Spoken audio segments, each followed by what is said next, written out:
The 2025 GMC Acadia. We have some very subtle updates to talk about here, so let's get started. For 2025, GMC is including an all-new Elevation premium package, and there's only 3 trim levels. With the Acadia, we have the entry-level Elevation, then we have the AT4 kind of off-road-esque model in the middle, and we have the luxury Denali trim at the top. So for this latest model year, we have an additional premium package that we can select with that Elevation, and you can also get the Elevation with 8 passenger seating if you want. And according to GMC's press release, those are all of your latest updates, but I checked on the Car and Driver website as well, and they claim that the Elevation models come with a new set of 18-inch dark gray wheels, and they also claim that a trailering package is now standard across the lineup, along with an OnStar Basics package, so take that for what you will. But the reason why we don't have any crazy updates is because these SUVs, they pretty much got their big update for 2024, along with things like the Chevrolet Traverse, which I have to admit the Traverse is still one of my most favorite looking 3-row SUVs, but this Acadia looks okay as well. Comment below, let me know your thoughts. I especially like what they've done with the interior space. This vehicle, it comes pretty well equipped even with its entry-level model. But before I talk about the features, I do want to go over the price here first. For 2025, the front-wheel drive Elevation, it starts at $44,295, and that's $300 more than last year. The AT4 in the middle starts at $52,595, but the AT4s come with all-wheel drive as standard, but this model costs $1,200 more than last year's AT4. However, the Denali costs $400 less than the 2024 model year at $55,295 starting. I thought that was interesting, but if you want all-wheel drive, that's going to add $2,000 to the price of both the Elevation and the Denali. And of course, the Elevation would be the best value for sure in the lineup. I would just add in that premium package, which is all new for this year, and that'll get you the Core-Tech seating along with more adjustable seats as well, and a universal garage door opener, 20-inch wheels, etc. And all in, you're at about $50,000 for an all-wheel drive Elevation with that premium package.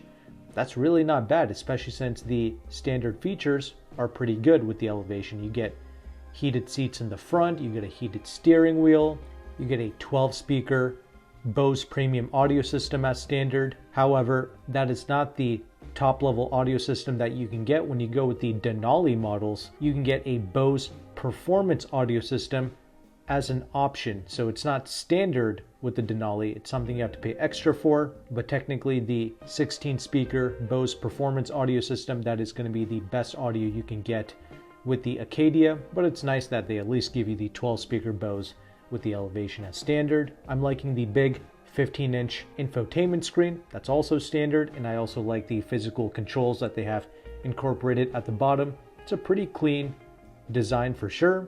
And regarding the powertrain for these all-new Acadias, they are rocking the 2.5-liter turbocharged 4-cylinder engine with 328 horsepower and 326 pounds-feet of torque. We get an 8-speed automatic transmission, and these vehicles should have a towing capacity of about 5,000 pounds. But the main issue that I've noticed with this Acadia and with a lot of GMC products is the lack of deals. I mean, the lease programs are awful. There's really no finance programs either as of January 2025. Of course, these things, they can change every month, and in the description box of this video, I do have a free leasing calculator provided to you by AutoCompanion.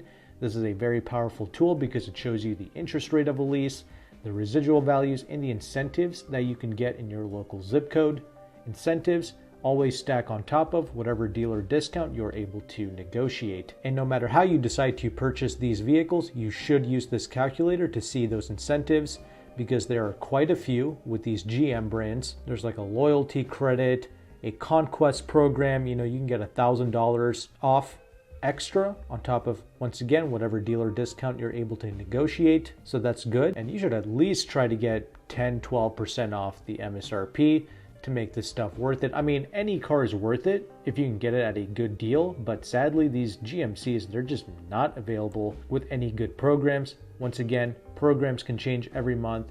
In the future, it could get better, but I've noticed for a while now it hasn't been great. But this calculator from AutoCompanion, it can also update every month with the latest programs. But you can also use websites like JD Power to see what the invoice price is for a lot of new vehicles. And I just looked up the 2024 model year, and it seems like there's only a $2,000 difference between invoice and MSRP, which is absolutely nothing. But yeah, you got to get this stuff well below invoice for it to be worth it. And the reason why I chose 10% off MSRP is because AutoCompanion is not just responsible for this calculator, he's also one of the largest car brokers in the United States, and he does offer deals on a lot of different manufacturers, including GMC, although I've never seen him advertise deals on the Acadia, but on a bunch of other different vehicles like Subaru, Volkswagen, Nissan, Mazda. He's got over 10% off the MSRP of popular vehicles like the Subaru Ascent, the Mazda CX-90, and on something like the Nissan Pathfinder, he's got 13% off the MSRP. Plus the programs on Mazda, Nissan, and Subaru are really good. Like for instance, if you wanted to lease any one of those SUVs, especially the more entry-level trim levels, you can lease them for like $450 a month with no money down, assuming you have perfect credit. That is amazing and really affordable. I ran numbers on a $50,000 Acadia with 10% off, and the payments are like $800 a month. That's primarily because the interest rate of the lease, it's almost 10%. It's almost as if GMC doesn't even want you to buy their products right now. So I have no idea what they're doing, and there's absolutely no way I'm paying cash for these rotting, depreciating SUVs, especially not a GMC. For something like an oddball GMC product to make sense, it's got to lease for less than $500 a month for it to make sense for a family, or there needs to be like 0% financing available to us. That's the only way I can recommend these products. I mean, you can pay cash for this stuff if you want to, but what I've noticed with most cash buyers is they've never heard of a term called opportunity cost. So you can do what you will. I just wanted to share with you these resources. But if you found value with this content, make sure to like and subscribe. And if you actually want to work with AutoCompanion on any of the vehicles that he represents, he is located primarily in Washington, D.C., although he is able to ship nationwide. Shipping is something you have to pay extra for, and he does charge a broker fee to access his deals. If you sign up with my affiliate link in the description box below, he can take some money off of his broker fee, but of course that leasing calculator, that is free to use. But thank you again for watching, take care, and goodbye.